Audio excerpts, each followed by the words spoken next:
they are.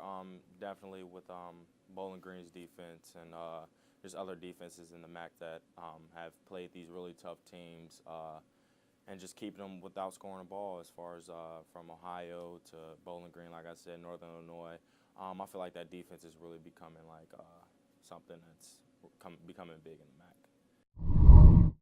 Offense has definitely been a big thing in the MAC, for a while. We've always had good quarterbacks, good passing, and but there's been good defense in the MAC too, and I think this year could definitely be the year it takes center stage.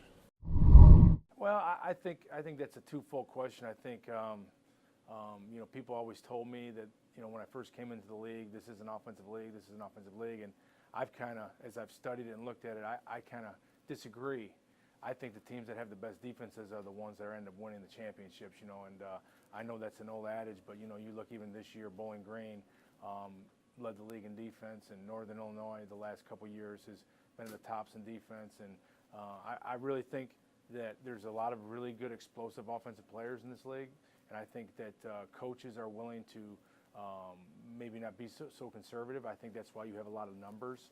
But at the end of the day, I think the best teams in this league are the ones that can play the most consistent and play the most quality, best defense. And that's where our program, I think, that's what we've been trying to push towards. And I think this year we're going to have our best defense since I've been the head coach, and that's why we have so much optimism. We're so excited about this season.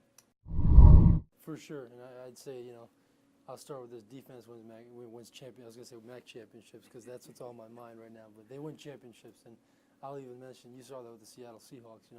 Peyton Manning, my favorite quarterback of all time, in my opinion, the best one. But look what happened when he faced a great defense. And then it's the same with the MAC. I give great respect to Bowling Green for the way they played our offense and the way they played in the championship game, and that was a difference maker for them. So.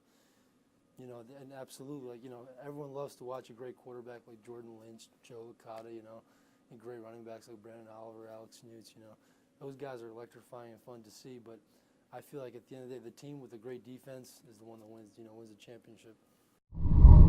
Yeah, I think people are kind of expecting that with Keith being gone, Willie, they're key parts of our offense, but it's also college football. And with college football, you're going to graduate guys, and our culture preaches the next guy, and whether it's injury, graduation, or just the starter not playing his best ball, the best guy's going to play. It's the next guy in, and it's really just a whole unit kind of thing to where I don't want to say the defense is going to be what holds us together this year. It has to be the defense clicking, it has to be all cylinders, defense, offense, special teams, and that's what we've really been working to. It's just, sometimes you got offense playing good, but defense kind of slacking.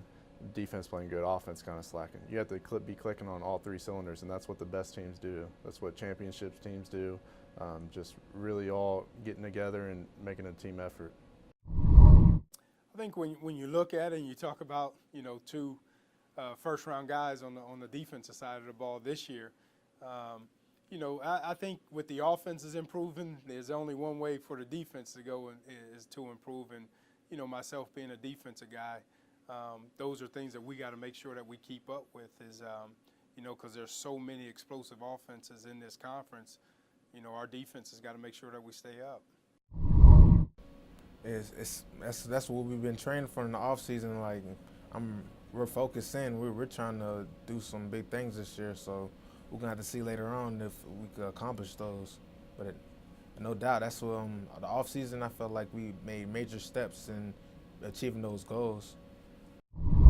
Oh yeah, I mean they definitely paved the way for the defenses, and like you said, it's always been about offense, and I think this year we're going to have a pretty good defense. Obviously I'm biased because I play safety, but I think we will, and I'm hoping that that's maybe a trend that will start to switch this way that, hey, the MAC can play some defense too. And a lot of times there's been great defenses, but there's just been so many great offenses, especially with the up-tempo and stuff, that they may have overshadowed the defenses. But I'm hoping within them, especially this year for us at least, that the defenses can kind of take over the limelight. I would say more guys are taking pride in playing defense and actually going out there and show what we have. And over the past few years, it's just been like offense. And then if you hear that enough as a defensive guy, you're going to get annoyed with it. And then you're like, okay, well, this is what we have. So I feel like a lot of guys are taking pride in playing defense.